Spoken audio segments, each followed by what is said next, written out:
Bonjour à toutes et à tous. En plus, on se retrouve pour ma deuxième partie des films d'animation que j'adore, qui sont pas très connus ou méconnus. Absolument. Et on commence tout de suite avec un film d'animation que j'ai fait regarder à une petite fille, mais le méchant lui faisait peur. Du coup, je flippais un peu, mais tout allait bien dans le dessin animé. Mais je comprends parce qu'il est vraiment moche. Alors, c'est Excalibur, l'épée magique, sorti en 1998 de Frédéric Duchot. Et c'est un film produit par la Warner Bros. Alors, il a été nommé aux Oscars de 1999 pour la meilleure chanson, mais a reçu le Golden Globe à la place. Et il avait un budget de 40 millions de dollars. Et tout de suite, le synopsis. Quand le maléfique Sir Rubert et son acolyte Griffin s'emparent d'Excalibur, l'épée magique des chevaliers de la table ronde, la jeune et courageuse Kaylee, qui rêve d'appartenir à cette noble confrérie, s'embarque sans hésiter dans une longue et dangereuse quête pour retrouver l'épée magique et sauver Camelot. Gareth, un jeune ermite aveugle, réfugié au cœur de la ténébreuse forêt interdite, devient son fidèle allié, ainsi qu'un gentil dragon, Bicéphale, Devon et Cornouailles. Entourée de ses nouveaux amis, Kaylee parviendra-t-elle à réaliser son rêve et à sauver Camelot? Alors, pourquoi j'adore ce film d'animation? Déjà, les dragons, leur chanson, je l'adore. Moi je serais quoi s'il y avait que moi je ferais quoi si je ne t'avais pas. Moi je ferais quoi si je ne t'avais pas. Non. Et en fait, les héros changent vraiment beaucoup de ce qu'on voit d'habitude. C'est une fille qui veut être chevalier de la table ronde. Un homme aveugle aussi souhaite devenir un chevalier de la table ronde. Mais il est devenu aveugle suite à un accident. Je trouve en y repensant que ces deux héros changent totalement en fait de ce qu'on voit d'habitude. En plus, il s'allie avec deux dragons. Deux dragons. Un dragon à deux têtes, c'est plus précis. Aussi beaucoup la voix VF du Griffon. Elle me fait trop rire. Il y a aussi ce petit poulet là qui se transforme en hache aussi, qui est fort appétissant. Mais en tout cas, ce sont surtout les deux personnages principaux qui je trouve pas classiques. Ensuite, on passe à un film d'animation qui est quand même un peu connu, j'espère en tout cas. C'est Fievel et le Nouveau Monde. En fait, il y a eu 3 Fievel et là, je vous parle du premier que je trouve le meilleur et le plus triste aussi. Alors, c'est un film d'animation sorti en 1987 de Don Bluth. Et si vous avez bien regardé la première vidéo sur les films d'animation méconnus que j'adore, Don Bluth y apparaît énormément.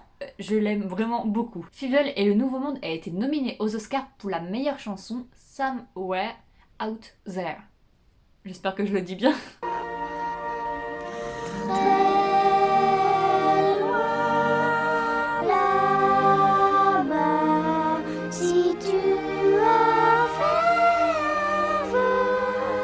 Et du coup, il ne l'a pas gagné. Ce n'était qu'une nomination. Et tout de suite, le synopsis. Persécuté par les chats en Russie, Fievel embarque avec sa famille pour le Nouveau Monde, l'Amérique. Au cours du voyage en bateau, Fievel tombe à l'eau.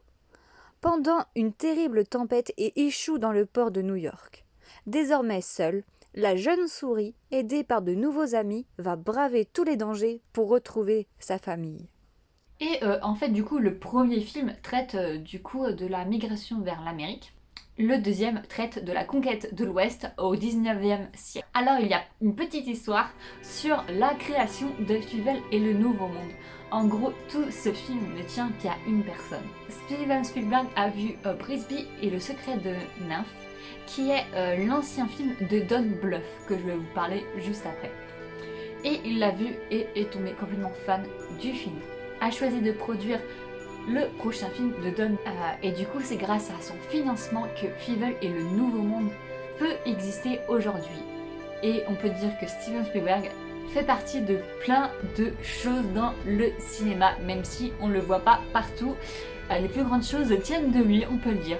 Et en fait, leur passé commun a fourni le sujet. En fait, les grands-parents de Steven Spielberg, de Don Bluth et même de la productrice Kathleen Kennedy sont des immigrés européens attirés par le rêve américain, ce qui a donné Fievel et le Nouveau Monde.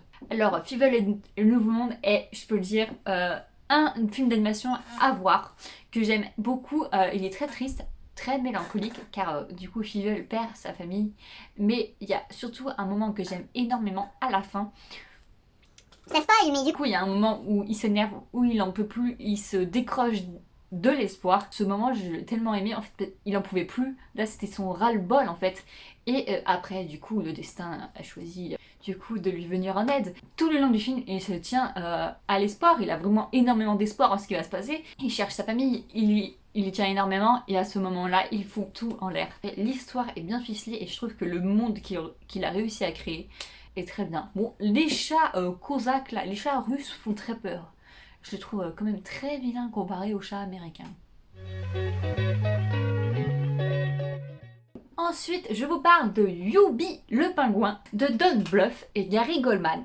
Il est sorti en 1995. En fait, j'aime beaucoup ce dessin animé. Bon, je l'ai regardé il y a quelques mois. Je l'ai pas regardé vraiment quand j'étais petite. Du coup, c'est assez récent. J'ai vraiment beaucoup aimé les chansons et surtout celle du bateau. On se remplit la panse sans trop d'appétit, puis on va tous vomir. Ah, je l'ai trop aimé cette chanson. Voici le synopsis. En Antarctique, chaque manchot doit offrir à sa dulcinée, le jour de la fête de l'amour, le plus joli caillou possible. Si celle-ci accepte le présent, les deux manchots pourront vivre ensemble heureux. Yubi, un timide au grand cœur, a découvert une très jolie pierre précieuse verte, qu'il pense offrir à celle qu'il aime, Marina. Malheureusement, le méchant Drake, un manchot costaud et violent, est lui aussi amoureux de la belle. Il décide de l'enlever et de la forcer à oublier Yubi. Marina attendra Yubi qui, pour la retrouver, affrontera les hommes, les tempêtes et les orques. Mais il ne sera pas seul. Durant son périple, il fera connaissance d'un manchot nommé Rocco qui rêve de voler. Rocco aidera donc Yubi à être plus sûr de lui, à surmonter ses peurs et à retrouver Marina. Du coup, c'est le pingouin qui cherche à rentrer chez lui. Un petit air de Happy Feet, mais bon, il se retrouve pas dans un zoo. Et en fait, du coup, il y a aussi cette histoire de la demande en mariage avec un caillou. Et du coup, Yubi est amoureux de quelqu'un, il cherche le caillou. Et en fait, tous les pingouins cherchent un caillou. Mais un caillou. Genre, ça fait quand même un truc quand même très humain, comme nous à la bague de fiançailles. Pour eux, c'est pareil, mais ils donnent un caillou, mais ils le donnent à la fille, et puis c'est bon en fait. Genre, je trouve ça un peu précipité, tu vois. Genre, il n'y a pas vraiment d'amour à part pour les deux héros, quoi. Le méchant. La fille est obligée d'épouser le méchant si Yubi n'est pas rentré à temps pour lui demander de l'épouser. Elle a un avis, non? Elle peut dire non. Elle est pas obligée d'accepter ton caillou. En gros, t'es obligée d'accepter le caillou, en fait. T'endosses le caillou. C'est ça que j'ai trouvé très... Ouais, puis en plus, ces léopards de mer, Ouais, perturbant. je sais que quand j'étais petite, ce genre de truc me perturbait. Voilà. Et voilà le dernier film, le fameux Brisby et le secret de Nymphe. Bon, c'est une nymphe... Nîmes. Secret de Nîmes. Mais je crois que c'est nymphe, hein. Secret de Nîmes. Je crois qu'il y a dit Nîmes dans le film. Nymphe.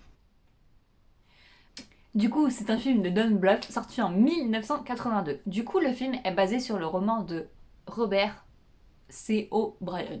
Et en fait, le premier tome s'appelle Madame Brisby et les rats de Nymphe. Et c'est en fait le premier tome de la trilogie Rats de Nymphe. Il y a eu une suite sortie en 1990, La légende de Brisby.